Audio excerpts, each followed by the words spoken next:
I'm Violet Thorpe, 78 years old, and every morning starts the same way with oatmeal, a pill for my blood pressure, and a glance through the window at Mrs. Jameson walking her pug across the yard. The town of Canyon Lake wakes up slowly, especially our street where the houses are mostly filled with widows and veterans and folks who like their coffee early. My husband Hugh and I bought this house 32 years ago. When the town was still growing back, when we thought we'd grow old together in it. Now it's just me in this big 4-bedroom place, filled with photographs, half-empty drawers and silence so deep, it echoes my son. Lance says it's too much house for someone like me. But I don't feel like someone who's finished living, not yet anyway. What I didn't know, the morning he said, those words was that they were just the beginning of something far worse. Before I go any further, let me know where you're listening from in the comments and hit that like and subscribe button if you've ever had to fight to keep what's rightfully yours. My name is Violet Thorpe. I was born in Nebraska and moved to Canyon Lake in my 40s with Hugh. We couldn't have children for a long time and had nearly given up hope. But just before I turned 40, we were blessed with a miracle. A boy we named Lance. We raised him with everything we had. Hugh worked at the power plant, and I was a bookkeeper at a local construction firm. We weren't wealthy, but we saved. We planned. We wanted Lance to have the kind of security we never did. He was the center of our world when Lance moved to California after college. We were proud he became a software engineer, met a bright young woman named Nina, and started a family. But the distance between us wasn't just measured in miles. Their visits came once a year, maybe twice, and never lasted more than a weekend. I missed my grandson's birthdays, his first steps, his school recitals. I tried to stay close. I mailed gifts, called every Sunday, even when the calls became shorter and his voice more. Distracted, after Hugh passed, the house turned quiet in a way I wasn't prepared for. I kept working for a few more years, then finally retired, hoping to fill the silence with visits from Lance and Nina. Maybe even help with Ethan. But California always had a reason. Too far, too busy, too complicated. Every time I invited them, something came up. A swim meet, a project, a deadline. Thanksgiving became Christmas, then summer, then nothing at all. Last year, I turned 77 and invited them for a proper birthday dinner. I ordered a cake from the nicest bakery in town, made Hugh's favorite roast duck, and even canceled plans with friends so it could just be family when they arrived late. Ethan rushed to the guest room with his tablet. Nina sat scrolling through messages, and Lance asked me about the wiring in the attic, if the foundation was solid, if the roof had been inspected lately by dessert. They asked if I'd considered assisted living. Sunset Manor had good reviews and professional care, and the house? Well, it was too much for one person, Nina said, especially someone my age. I told them I'd think about it. I always say that. Now it buys me time, buys me quiet. That night, I took my blood pressure. It was 160/95, the highest it had been in months. My chest felt tight. I took 2 pills and lay down, waiting for the headache to pass. But the truth was, the pain ran deeper than numbers on a monitor, deeper than the arteries. It came from hearing my own son talk about my home, like it was already gone, like I was already gone. I thought it was a fluke, just one uncomfortable visit. But then they came again, and this time they brought papers. Lance and Nina came back 3 months after my birthday, this time for just the weekend. They didn't bring Ethan along. Nina explained he was away at some summer camp in the mountains, something exclusive for gifted children. I made lunch anyway, even baked a fresh apple pie because I still wanted it to feel like family. But by the time they sat down, I could already tell the visit wasn't about me. We barely made it through the meal before Lance brought it up again. He said they'd found a beautiful 1-bedroom apartment near Sunset Manor. Nina smiled softly, adding that it had full-time staff and round-the-clock medical support. I told them gently that I didn't need full-time care. Lance leaned forward and explained that it was about preparing for the future, being responsible, and not waiting until something happened. After lunch, they asked to see the attic. I took a breath and led them up the narrow stairs, my knees aching with every step. They walked through it like realtors, glancing at boxes and shelves, whispering about the amount of junk. I heard Nina call it that, junk. But it wasn't junk to me. Those were Hugh's stamp albums, his electrical journals, framed photos from our early days. Things that held meaning. Lance placed a hand on my shoulder and told me that it was better to decide now what I wanted to keep or throw away before someone else had to do it for me. I nodded, but said nothing. That night, they left to stay at a nearby hotel. They'd booked it in advance, even though I had 2 empty guest rooms.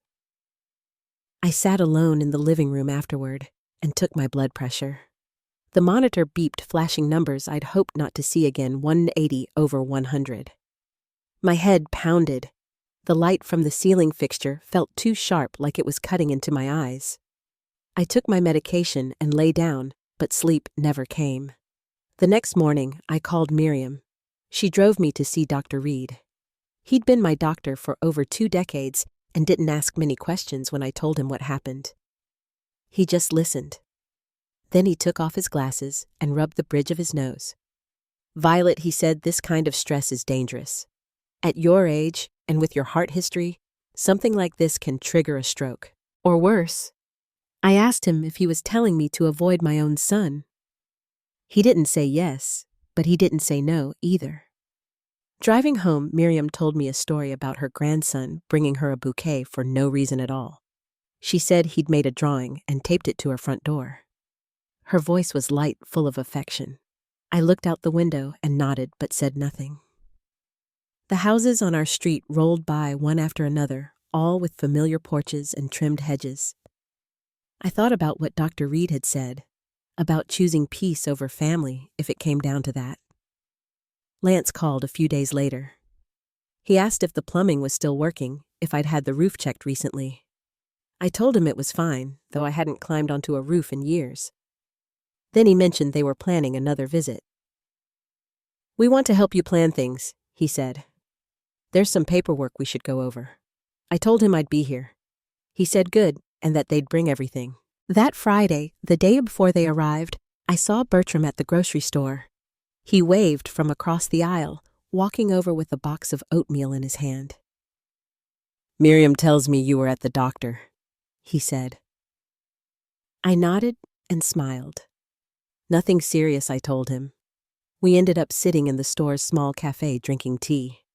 I don't know why I told him everything about Lance, about the attic, about Sunset Manor. Maybe it was the way he listened without interrupting. "If you ever need legal advice," Bertram said, "I'd be happy to help. No charge." I told him I didn't think it would come to that. "It's not always about court," he said, tapping the table with his fingers. "Sometimes it's just about knowing what's yours and how to keep it that way." That night, I stayed up late. I stood by the bedroom window and watched the street lamps flicker across the sidewalk. I remembered Lance as a little boy, how he used to fall asleep with his head in my lap. I remembered him crying once, asking if I'd still love him when he was grown. I had said yes without hesitation. The next afternoon they arrived. No Ethan again. Just the 2 of them dressed neatly, holding papers in a leather folder. I made lunch, but they declined. "We ate on the way," Nina said with a smile. Lance opened the folder on the kitchen table. "We found something," he said. "Cherry orchard. 1 bedroom. Clean. Safe. Full services." Nina added that it had activities and laundry pickup and hot meals served every day. I asked them how much it cost. $2,000 a month, Lance said. "But that includes everything." Nina looked at me gently and said, "If I deeded the house to her, they'd pay for 3 years of my living expenses." And after that I asked. "We'll help," she said, but didn't elaborate. I did the math in my head. That's $72,000.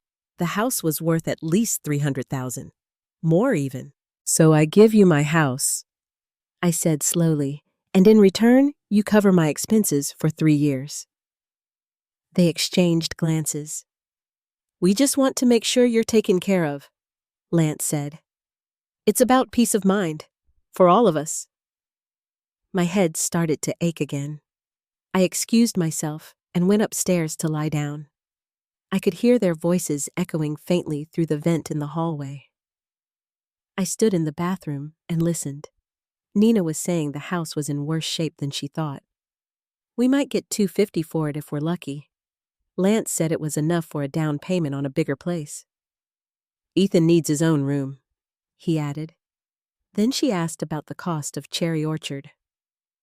Lance said Sunset Manor was cheaper, that the basic shared room there only cost $1,200. Nina didn't think I'd agree to that. "She'll have to," Lance said. "She's not in a position to be picky." Then they laughed about Hugh's stamp collection and whether it might still be in the house. "I'll have to find those before she gives them away," Lance said. I stood very still, one hand pressed against the cool tile. I felt a pressure in my chest, like something folding inward. My hands shook so badly I could barely hold the glass of water beside the sink. When I tried to walk back to bed, my legs buckled beneath me. The room tilted the floor, rushing upward, and then everything went black. I woke up in a hospital bed, surrounded by the hum of machines and the smell of antiseptic. Lance was in a chair by the window, staring at his phone. When I opened my eyes, he looked up, startled. "Mom, he said you're awake." He reached for my hand. "You had a hypertensive crisis. We found you on the bedroom floor." I turned my head slowly, my neck stiff and sore. "How long?" I asked. "Since yesterday afternoon," he said. "It's Sunday morning now." Dr. Reed came in a few minutes later. He smiled when he saw me awake, but his voice was serious. "You were lucky, Violet. Your blood pressure was over 230. You could have had a stroke. We stabilized you, but we can't guarantee there won't be another." He looked at me closely. "You need to avoid all stress. No confrontations. No emotional pressure. Not even mild."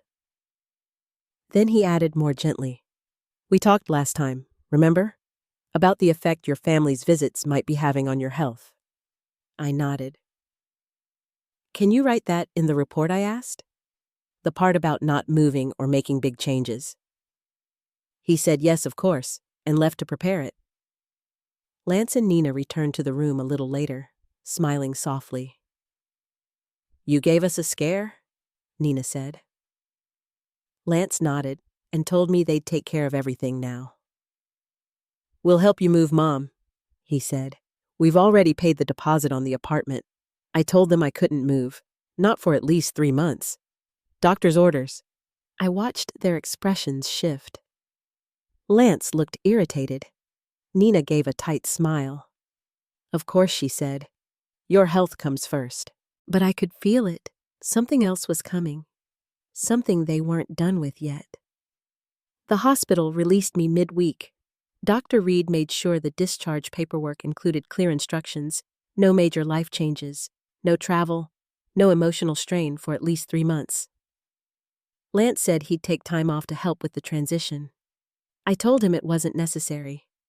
Miriam lived just across the street and had already volunteered to check in on me. That didn't sit well with him. "Miriam?" he asked, frowning. "She's pushing 80 and walks with a cane." "She's not as fragile as you think," I said, trying to keep my tone even. "Her grandkids help out around the house. She'll be fine, and so will I." He didn't argue further, but I could feel something tightening in the room. Nina packed the groceries they'd bought and placed them neatly on my kitchen counter. She reminded me that the nurse would be arriving in the morning, someone they had scheduled already, just to monitor things. I said I'd be ready. I smiled, I nodded, I thanked them. And when their car disappeared around the bend, I stood by the front door for a long time. The quiet settled in immediately. I felt it wrap around me, not the heavy kind that used to bring on a headache, but a stillness I could finally breathe in. I called Bertram later that evening. "You're home," he said when he answered, voice warm but cautious. I've been thinking about you all week. I need your help, I said. Legal help. He didn't ask why I didn't press for details. I'll be there in an hour. When he arrived, I had the documents from Lance and Nina ready on the kitchen table. He sat down, glasses perched low on his nose, flipping slowly through each page. I watched the creases deepen on his forehead as he read. This is structured as a gift, he said quietly. They're asking you to sign over full ownership of the house to Nina. Yes, I saw that. There's a clause, he continued, pointing with the tip of his pen. It says, you retain the right to live here for the rest of your life, but if your health becomes disruptive or incompatible with cohabitation, that right can be revoked. I didn't respond. I already knew what he was going to say. It's vague, and it leaves the door wide open for them to argue you're a liability. That could be anything: falling, forgetting a meal, needing help getting out of bed. I nodded slowly. So, if I sign, I have no say in what happens next. Bertram leaned back, removed his glasses, and rubbed the side of his face. That's correct. You'd lose legal control. Even if you stayed, you'd be living in their house, not yours. I looked past him toward the front window. The house was quiet again. The light from the porch fell in long strips across the floor. What would you do? I asked him. He paused. It depends what you want. If you want to keep the house, I can help you draft new terms. If you want to sell it and take control of the proceeds, I can help with that too. I don't want to stay here, I said. Not anymore. I want to disappear. Sell the house. Take the money. And go somewhere I won't be found. Bertram's eyebrows lifted. Disappear? Yes. I want to be somewhere where no one asks me for keys or signatures, where no one watches me walk up the stairs and thinks about selling the floorboards. He didn't respond right away. Instead, he folded the paperwork, slid it back into the envelope, and tucked it beside him on the table. That's a serious decision, Violet. I've already made it, I said. Dr. Reed said the next episode could be fatal. I need to leave before it's too late. Bertram nodded. Then we need to act fast. I thought for a moment, then remembered something. Noah Harper, I said. He used to work with me. He always said he'd buy the house in a heartbeat if I ever decided to sell. Bertram pulled out a notepad from his coat pocket. Is he local? Yes. Good. First, we confirm if he's still interested. Second, we draw up a fast-track agreement. Third, we open a new account at a bank out of state. Arizona would be best. And after that, we find you a place to rent. Somewhere quiet, small, clean. A new apartment, new phone. New name if you want. I looked at the floor. How long will it take if everything lines up? 5 days? Maybe 6. I told Lance I'd give him an answer in a week. Then we have exactly the time we need. Noah answered on the second ring the next morning. He still lived in town, still remembered the house, and yes, he was still interested. I've always wanted that place, Violet. I'll offer full value. No inspection necessary. The paperwork moved quickly. Bertram drew up the agreement. I signed the forms. Noah wired the funds into a temporary account in Arizona that afternoon. By the time the 4th day arrived, I had a rental lined up in Phoenix, a 1-bedroom in a senior-friendly complex with a view of the Superstition Mountains. Bertram booked the moving service. I kept only what I needed: my clothes, some books, a few photographs, Hugh's stamp collection. Everything else I left behind. On the morning of the 6th day, I sat down and wrote a note. Lance and Nina, I've made my decision. The house has been sold. The money is mine. Don't come looking. Mom. I folded it in half and placed it on the kitchen table. When Bertram pulled up to take me to the airport, I handed him the keys. Give them to Noah when the transfer finalizes. He took them with both hands. Are you ready? I nodded. Yes, let's go. As we drove through Canyon Lake one last time, I kept my eyes on the road ahead. I didn't turn around. We landed in Phoenix early in the afternoon. Bertram helped me with my carry-on and waited while I signed the rental forms at the leasing office. The apartment was small but tidy, a second-floor corner unit in a senior community called Sunset Vista. It had a view of the Superstition Mountains and a little balcony just big enough for 2 chairs and a potted fern. The manager handed over the keys and showed me around. The unit had a kitchenette, a private bath, and beige carpet throughout. Nothing fancy. But it was mine. I had no HOA letters in the mailbox, no oil stains from Hugh's old Buick in the driveway, no echoes of conversations about inheritance drifting up from the kitchen table. Bertram brought in the last box. "You'll want to change your number," he said, "and your mailing address." "I already bought a new phone," I told him. "The line's clean." "Good," he nodded. "We'll keep this off the radar as long as possible." He left just before sunset. I stood on the balcony and watched the light shift across the hills, coloring everything gold. The heat was dry, different from Canyon Lake. It smelled like sand and stone.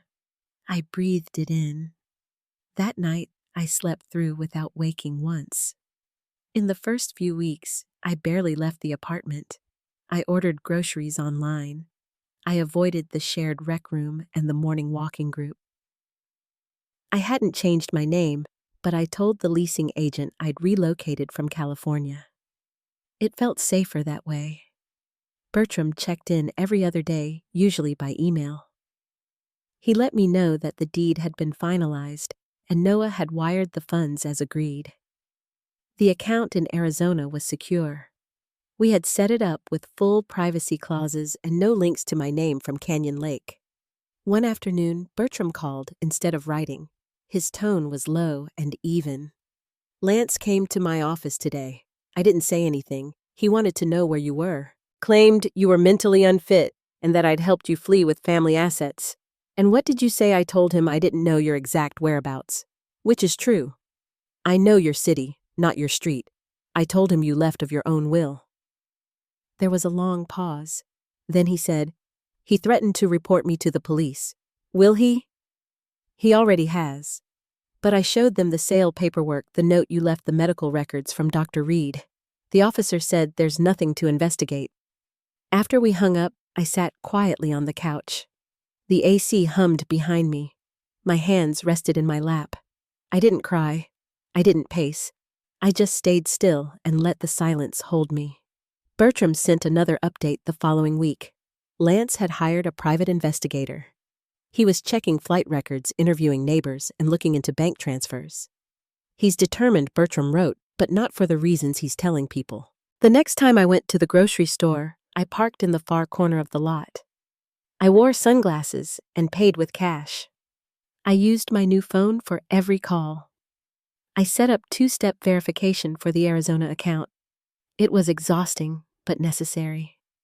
Still, after the first month passed, the fear began to loosen. I joined a small painting class offered by the complex on Thursday mornings. I signed up to volunteer one afternoon a week at the local library, reshelving books and helping with checkouts. I met a woman named Eleanor Prescott during a shared coffee hour.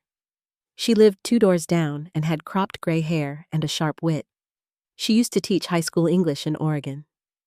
"You just move here?" she asked. "Yes," I said. "From up north." "Doesn't take long to adjust," she replied. "People here mostly keep to themselves, but they're good people." We sat on a bench outside the clubhouse, the sun warming our knees. She told me about her husband, Henry, who passed away 10 years ago, and how she'd learned to enjoy her own company. "You can eat when you want, read what you want, sleep when you want," she said.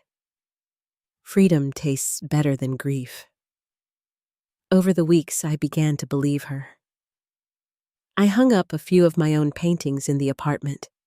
They weren't anything special, mostly desert skies and blue hills, but they made the space feel like mine. I cooked for myself. Simple meals.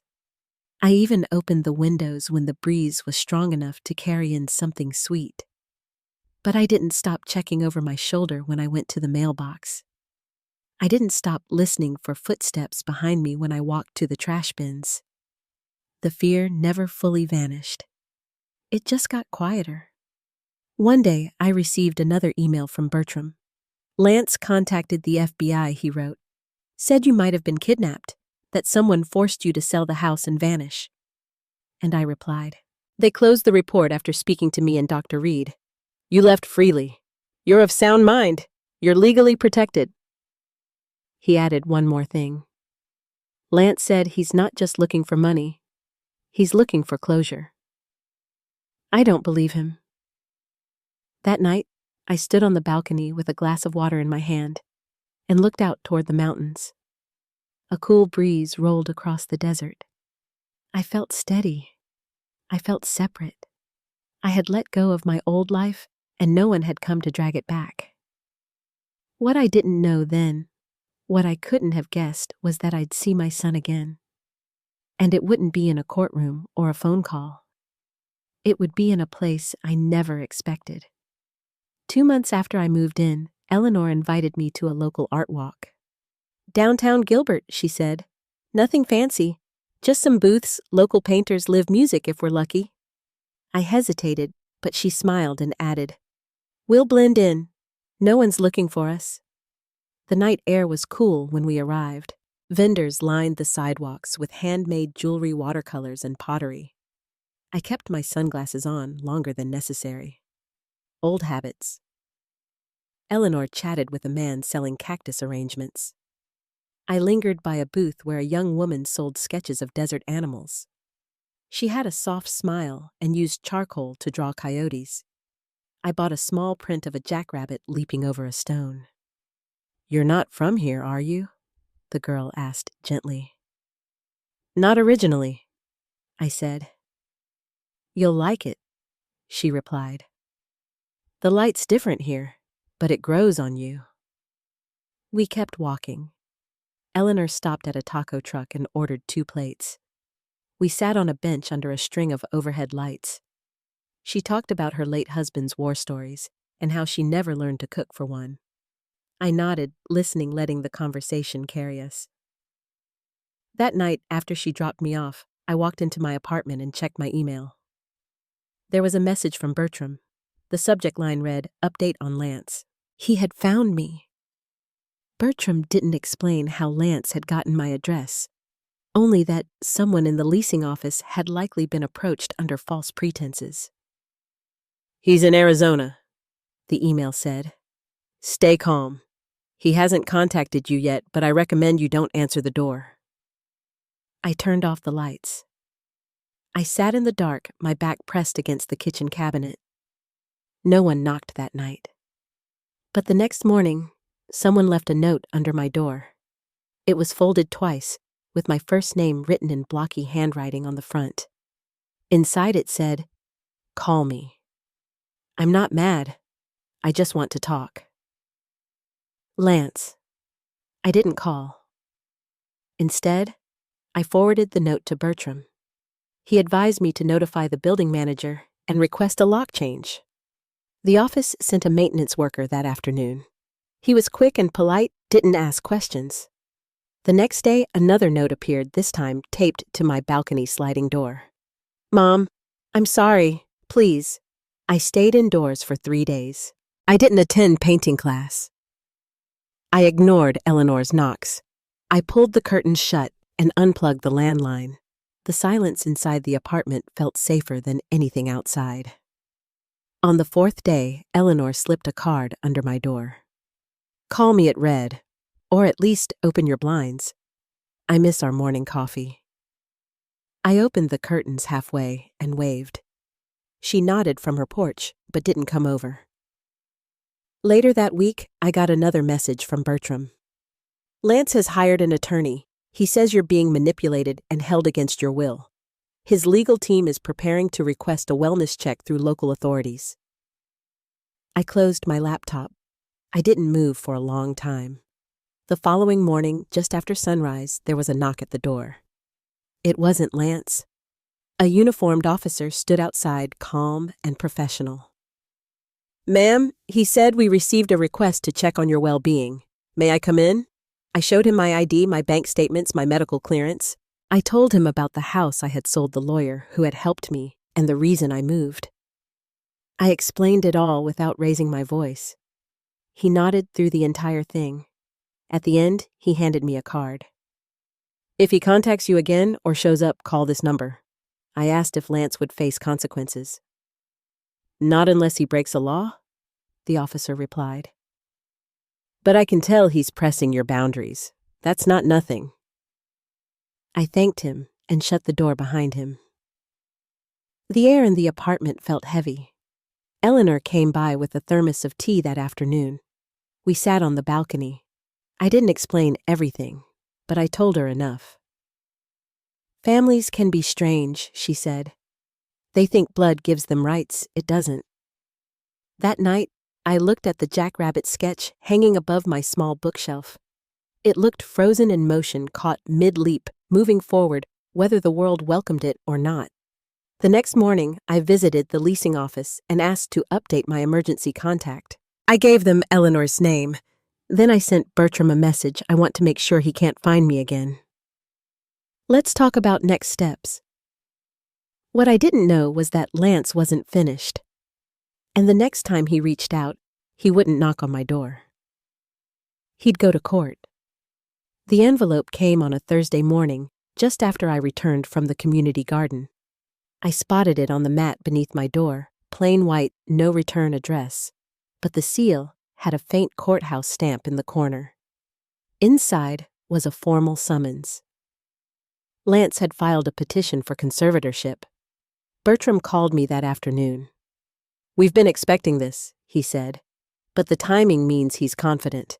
He's claiming cognitive decline, that you're being exploited by an outsider, that you're not managing your finances safely." I sat down on the edge of my bed, hands folded. "And he's doing this from across state lines. He's using an Arizona lawyer," Bertram explained. "A man named Douglas Hartman. He's already filed for an emergency hearing claiming you're at immediate risk." Eleanor came over that evening. I didn't tell her everything, but I said enough. She brewed a pot of chamomile and let me sit quietly while she cleaned my kitchen.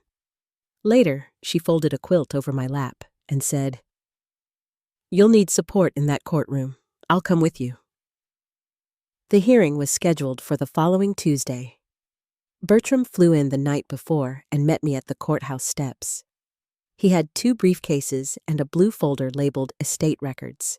He wore a gray suit that didn't wrinkle even after 5 hours in the air. The courtroom was quiet when we entered. Lance was already there, seated beside a tall man with silver hair and a pinched mouth, Hartman. Lance didn't look at me. The judge was a woman in her late 50s named Judge Yvonne Beck. She wore glasses low on her nose and asked everyone to keep their voices calm. "This isn't a trial," she said. "This is a clarification of facts." Hartman stood first.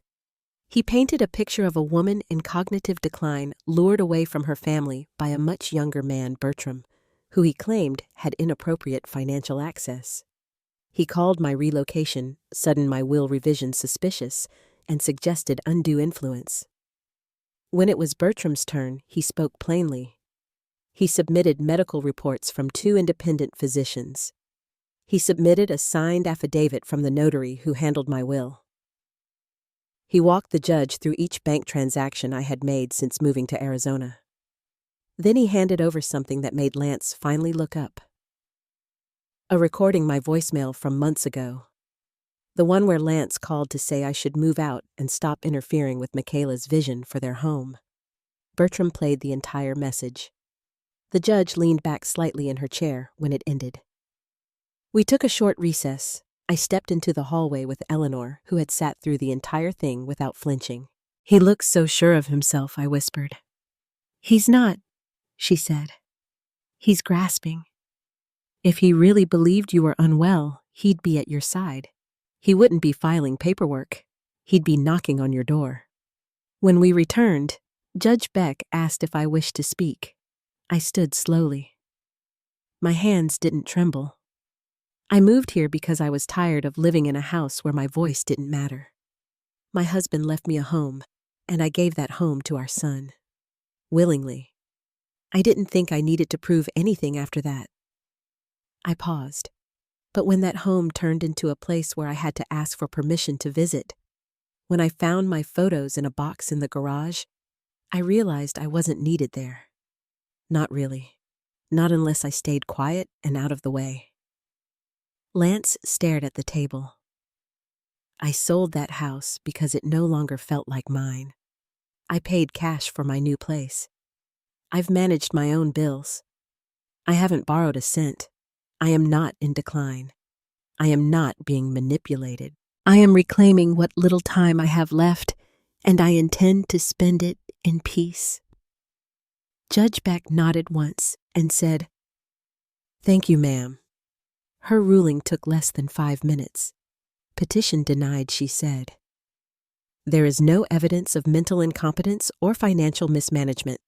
The respondent has full autonomy. Mr. Rains, I advise you to reconsider your legal strategy and your relationship with your mother. Lance didn't wait for the gavel. He stood and walked out before the clerk finished noting the decision. Hartman gathered his files with stiff hands. Bertram closed his folder. Eleanor squeezed my arm. Outside, the sun had risen high above the courthouse roof. I felt it on my face for the first time in days. Bertram stayed behind to file a protective motion, ensuring Lance couldn't file another claim for 12 months without new evidence. I walked to the curb with Eleanor, who offered to drive. "I'll be fine," I said. "I think I'll walk a little." I passed a bookstore, then a diner with red vinyl seats. I didn't go in. I just kept walking, letting the sound of my shoes on the sidewalk remind me that I was still here, still moving forward. Back at home, I stood by the balcony and watched 2 sparrows hopping along the railing. The silence didn't feel heavy anymore. It felt earned, but I knew the story wasn't over yet. Not with Lance, not with Michaela. Because when people lose access to your life, they sometimes look for another door in. It started with a phone call I didn't recognize. The voice on the other end introduced herself as Gina Rudd, a financial compliance officer with Cyprus Mutual Bank. She asked if I had recently added any joint account holders or authorized new beneficiaries. I hadn't. She paused, then asked gently, "Have you received a change of beneficiary confirmation by mail in the last 2 weeks?" "Mrs. Wembley, I hadn't seen anything like that." She exhaled. "We flagged a suspicious request on one of your certificates of deposit. It looked like it had your signature, but the IP address was traced to an office suite in Tucson. Not your usual activity pattern." I thanked her, heart pounding. After we hung up, I pulled out my lockbox and checked every paper. Nothing missing, nothing out of order. But I remembered something in an old file folder I had once kept at Lance's house before I moved out. He'd offered to keep it somewhere safe. I'd forgotten all about it. I called Bertram immediately. By the end of the day, he confirmed it. Lance had made an online attempt to transfer one of my CDs into a new account under his name. The signature was forged, but it had passed the first round of verification because the document had once been scanned and uploaded with my signature visible. That folder had held my original bank registration papers. The next day, a second letter arrived in the mail, this one from a brokerage firm I'd never used. Inside was a welcome packet with instructions for transferring assets into a managed portfolio, under the name L. Rains. It wasn't even subtle anymore. Bertram filed a fraud alert. He also initiated a lockout protocol on all my investment accounts. It meant a 10-day freeze and a full verification process, but I didn't care. I needed every gate closed. When I told Eleanor, she sat down hard on the bench outside the garden and just shook her head. "You warned him," she said. "In court, with the judge right there. He heard you say no, and now this." I nodded. "I think he's counting on exhaustion," I said quietly. "He thinks I won't keep fighting." That week I received a carefully written letter from Lance. No salutation, no warmth. Just a 2-page explanation that boiled down to this: Michaela had been managing the family's financial future. The house he'd hoped to buy had fallen through. They'd overextended themselves remodeling the guest house, which they'd expected me to use. They'd expected I would continue contributing. He ended the letter with, "Your refusal to be part of this vision has caused unnecessary hardship." Not a word about the forged documents. Not a single apology. I didn't write back. Bertram asked if I wanted to pursue criminal charges, but I told him not yet. "Let's build a full paper trail," I said. "If he tries again, we move." In the meantime, I changed banks. I closed every joint asset still connected to my old life. I updated passwords, revoked old authorizations, and signed everything with fresh notarization. Bertram sent a formal cease and desist to Lance's address. 2 days later, Eleanor came by with a box of bakery scones. She sat with me on the balcony and told me her daughter had just gone through a divorce. She lost the house, she said, but she kept her name. That counts for something. I nodded. I think I understand that now. What hurt most wasn't the money. It wasn't even the betrayal. It was realizing that my son didn't see me as a person anymore. He saw me as leverage, as a resource, something to be unlocked or tapped when needed. He hadn't called to ask how I was doing. Not once since the court hearing. And now that the legal route had failed, he was trying shadows and shortcuts. That night, I sorted through old family photos. I found one from when Lance was 10 years old, holding a kite string on a windy beach, laughing into the sky. I placed it in a drawer, not out of bitterness, but because I couldn't bear to see it on the shelf anymore. That weekend, I took Eleanor out for lunch at a place near the library. We didn't talk about court or banks or anything heavy. We talked about books, about favorite dinners, about old shoes we couldn't part with. When I got home, I found a voicemail waiting. It was Michaela. Her voice was clipped professional. "I hope you're happy," she said. "You've turned your son against his own wife. You've made this entire process humiliating." Then quieter. "You'll regret this someday." I didn't respond. Bertram saved the recording and added it to the file. Because I knew what was coming. They weren't done yet. They'd lost in court, failed to siphon my money. But people like Michaela don't walk away when the door closes. They circle the house looking for an unlocked window, and the next attempt would come from a different direction. In the weeks that followed Michaela's message, the house settled into a gentle rhythm again. No more threatening calls or official letters. Bertram checked in every few days, making sure no new attempts had surfaced. Eleanor stopped by with flowers from her garden, sometimes sitting with me in the late afternoon sun, sipping coffee as we listened to the birds. I watched the seasons shift, watched the light grow softer through the kitchen window, watched the last petals fall from the rose bush I'd planted that first spring. I spent more time at the community center teaching painting to the group of women who'd become friends. We shared stories over cups of tea, stories of children who called too little, or sometimes not at all, of loved ones lost and old wounds slowly healing. It was comforting knowing I wasn't alone in this, knowing there were others who'd fought their own battles for respect and peace. One quiet Sunday morning, a letter arrived. This time, it was from Lance. His handwriting looked rushed, almost hesitant. He didn't apologize, not directly, but he wrote that life in Tucson was busy and that Ethan was thriving in school. He said they were moving on, making new plans. There was no talk of money, no mention of the house, only a line at the end. "I hope you're well. Maybe someday we can talk." I folded the letter and put it away in a drawer. I didn't reply, but it brought a kind of peace, the knowledge that the storm had passed and we'd each found our own way forward. As fall deepened, I realized how much lighter my days felt. My health had stabilized. I slept soundly at night.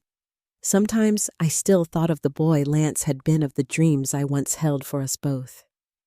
But the ache had faded, replaced by a quiet acceptance. I had chosen my dignity, and in doing so had given myself another chance, one not defined by what I'd lost, but by the life I'd reclaimed.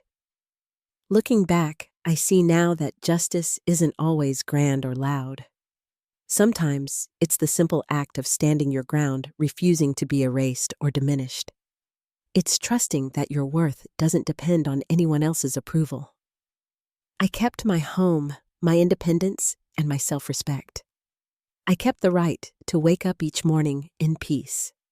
If you've listened all the way to the end, thank you for letting me share my story. Maybe it reminds you of something you've faced or someone you know.